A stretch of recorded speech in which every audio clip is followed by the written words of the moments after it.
Provavelmente o nome Hunter x Hunter que você mais acha que se relaciona com a vida real é o de Neferpitou, porque Nefer era o nome de um faraó e Nefertiti é o nome de uma rainha.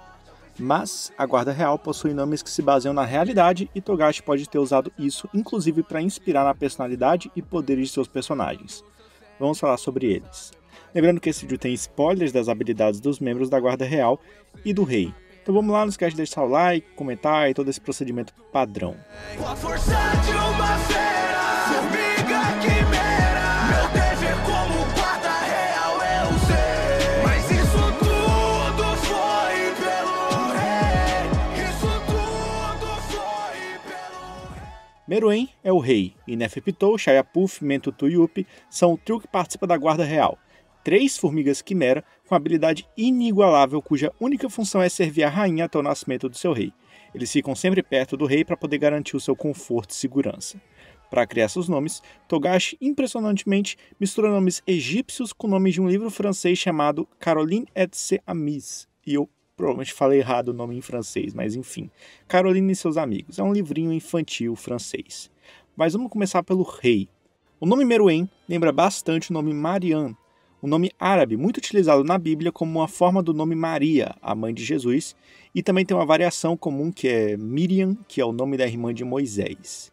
Esse nome tem 2 hipóteses de origem. O primeiro é na língua egípcia, onde Mir, e eu não sei pronunciar, e Mir, e eu também não sei pronunciar, são respectivamente amor e amada. Talvez uma relação com sentimentos profundos que a rainha das formigas quimera nutria por seu filho Meruem. Outros estudiosos indicam que o nome tem raízes hebraicas, com Mir significando amargo e Miri, e caralho, eu não sei pronunciar essa porra, cara. Olha, como é que se pronuncia essa porra, cara? São 2 letras, meu irmão. Mas enfim, o primeiro nome significa amargo, o segundo significa rebelde. Uma também relação com a personalidade de Meruem, pelo menos até ele conhecer um certo alguém. A aparência do Meruem também se assemelha com a de artes egípcias, como a do faraó Tutankhamon. Sua face neutra, um rosto bem jovem e delicado e a forma de seus olhos também se parecem. Outro paralelo entre Meruem e Tutankhamon é que ambos morreram muito jovem, pouco tempo depois de subirem ao trono. E entenda pouco tempo como no máximo 10 anos. Mas agora vamos falar de Neferpitou. E eu posso usar o pronome ela ou ele, tá? Dependendo, vai variar durante o vídeo, mas enfim. A primeira metade do nome de Neferpitou, Nefer, é derivada da divindade egípcia Nefertem. Esse deus está relacionado à flor de lótus, pois se acredita que ele surgiu de um lírio d'água, das águas primitivas na criação do mundo. Ele também representa a primeira luz do sol e o adorável cheiro das lótus azuis egípcias. Nefertem é geralmente descrito como um homem jovem e bonito. Em Hunter x Hunter, Neferpitou é o primeiro guarda real a nascer, o que combina muito bem com Nefertem sendo um deus primitivo nascido da criação do mundo, além de estar associado à primeira luz do sol. Quanto ao aspecto da beleza, a aparência andrógina de Neferpitou poderia ser alguma referência nesse fator, já que alguns deuses nos mitos egípcios eram descritos como andrógenos. Os egípcios consideravam a divisão entre macho e fêmea como fundamental para todos os seres, incluindo divindades. Algumas divindades eram andrógenas e, no contexto dos mitos da criação de forma geral, representavam um estado indiferenciado que existia antes da criação do mundo. Atum, por exemplo, era masculino, mas tinha um aspecto feminino dentro de si mesmo. A mãe de Nefertem é frequentemente considerada como sendo Bastet, uma deusa com aparência felina, ou Sekhmet, a deusa guerreira da cura. Essas deusas são retratadas com as cabeças de gato e de leoa, respectivamente, e, portanto, Nefertem costuma ser retratado com a cabeça de um leão ou sendo um leão. Não preciso falar muito sobre essa ligação com Neferpitou, né? Além do aspecto de gato, o fato de Sekhmet ser uma deusa que vai para a guerra, mas ao mesmo tempo é a deusa da cura, é refletido na natureza dupla de Pitou. Ela é tanto a máquina de matar implacável com a capacidade de criar um mini exército, ao mesmo tempo que tem habilidades impressionantes de cura usando seu Hatsu. Pitou também é um dos 8 personagens animais do livro infantil francês que eu citei lá no começo do vídeo. Pitou no livro é uma pantera e apareceu em uma coleção chamada Les Almes Roses, em 1952, que foi um precursor dos livros de Caroline. Em Hunter x Hunter, Neferpitou foi o primeiro da Guarda Real a nascer, assim como Pitou foi o primeiro personagem que deu início à série Caroline. Ambos sendo semelhantes a um gato, também é uma conexão muito óbvia que ambos compartilham.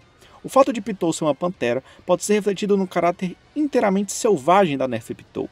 Pitou do livro, sendo preguiçoso e astuto, também pode remeter a Neferpitou de Hunter x Hunter, mas no lugar de preguiçoso, podemos colocar como distraído, ou distraída, sei lá. porque apesar de Neferpitou ser genial, pois consegue aprender muita coisa complexa com pouquíssimo tempo de estudo, ao mesmo tempo é o membro da Guarda Real que mais se distrai com situações que não são muito pertinentes.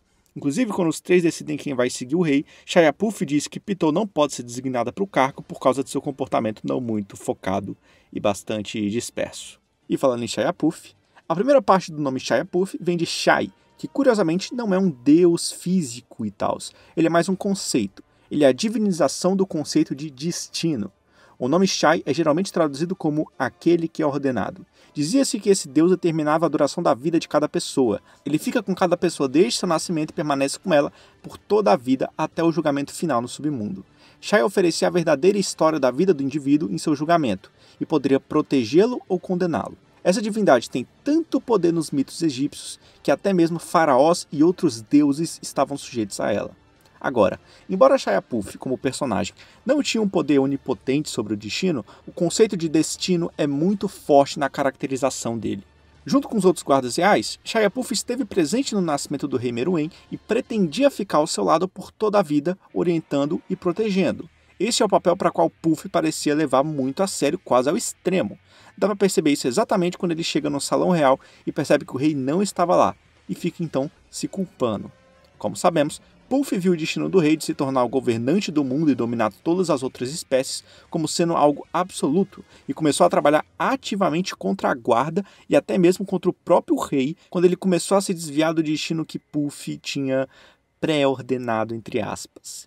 Indo tão longe ao ponto de tentar matar Komugi, que era a pessoa mais importante para o rei. As ações de Puf, embora motivadas por um sentimento de querer proteger o rei, teriam sido condenatórias se tivesse sucesso. A habilidade Nen de Shia Puf, mensagem espiritual, nos dá uma dica sobre seu homônimo também. O deus Shai não esconde nada de Osíris, que é o deus do submundo, no julgamento final sobre a vida da pessoa, e a habilidade de Puf permite que ele veja a verdade absoluta sobre o estado emocional de uma pessoa lendo seu fluxo de aura. Isso dá a Puf a capacidade de chegar a conclusões sobre a personalidade, os pensamentos e o possível curso da ação que a pessoa vai tomar, aparentemente permitindo que ele preveja seu destino. Sendo um conceito, Shai não é masculino nem feminino, mas é mais frequentemente descrito como sendo masculino. Dessa forma, costuma-se dizer que ele é casado com Renenunet, ou Meskenet, a deusa do parto. Esses três são frequentemente representados juntos, o que dá uma imagem definitiva do ciclo de nascimento e morte. E já no livro infantil, Puf é um gatinho extremamente snob e elegante que usa uma gravata borboleta azul. Sua personalidade é muito parecida com a do Puf de Hunter x Hunter. Na história infantil, o gatinho tem uns comportamentos e peculiaridades diferentes dos outros bichos, como odiar água e frio, então ele acaba meio que se destacando da maioria. Já em Hunter x Hunter, Shia Puf também tem umas manias diferentes, tipo uns monólogos internos mega melodramáticos que ele faz e a mania de tocar seu violino sempre que ele está triste. Então, eles são personagens que se destacam do resto. Indo para o último membro da Guarda Real, Mentutup. O último guarda real, Mentutup, leva o nome de Montu, um deus egípcio muito poderoso. Montu, também descrito como Montu ou Mentu, o último que Yup usa em seu nome, antigamente era um deus considerado como a manifestação destrutiva do calor do sol, mas posteriormente começou a ser considerado o deus associado à guerra. Montu geralmente é representado com a cabeça de falcão ou de touro. Os falcões eram um símbolo do céu e os touros simbolizavam a força e a guerra. Montu foi frequentemente associado a outros deuses e é descrito como uma fusão entre deuses. Por exemplo, por causa de sua associação com Ra, ele frequentemente aparece como Montu-Ra. Ocasionalmente, ele está ligado a Atum e Set, respectivamente, um deus criador e deus dos fenômenos naturais e dos desertos. Em Hunter x Hunter, Mentutup definitivamente incorpora o aspecto guerreiro de seu homônimo. Sendo o único guarda que não é feito de material genético humano, ele é capaz de agir por instinto a se dedicar totalmente a ser um soldado do rei, atacando qualquer pessoa que ameace o governo divino de Meruem. As muitas formas que Montu pode assumir nos lembram as habilidades únicas de metamorfose de Yup, que permite que ele mude qualquer parte de seu corpo à vontade para atender às suas necessidades. A forma encarnada de Fúria de Yup, no qual seu corpo assume a forma de um centauro com asas, é um retorno às representações mais comuns de Montu, como um falcão, que são as asas de Yup, e como um touro, que são os cascos de Yup. Já no livro infantil, Yup ele é um cão cocker spaniel. Ele é ingênuo, ele é devoto a Caroline e ele é bem mal-humorado, mas também é um cachorro bastante generoso. Em Hunter x Hunter, Yuppie mostra essas características. Ele é extremamente devoto ao rei e desenvolve uma relação ainda mais próxima quando... Spoiler a seguir, então fica atento, estou falando aqui pra você poder pular uns 20 segundos de vídeo rápido, eu não quero ficar falando muito. Pula logo essa porra, tem spoiler, spoiler, spoiler. Beleza. Quando o rei renasce, ele tem parte de seus poderes absorvidos. Yuppie se sente mais próximo do rei quando ele o alimenta. Assim como o cachorro Yuppie é extremamente próximo de Caroline.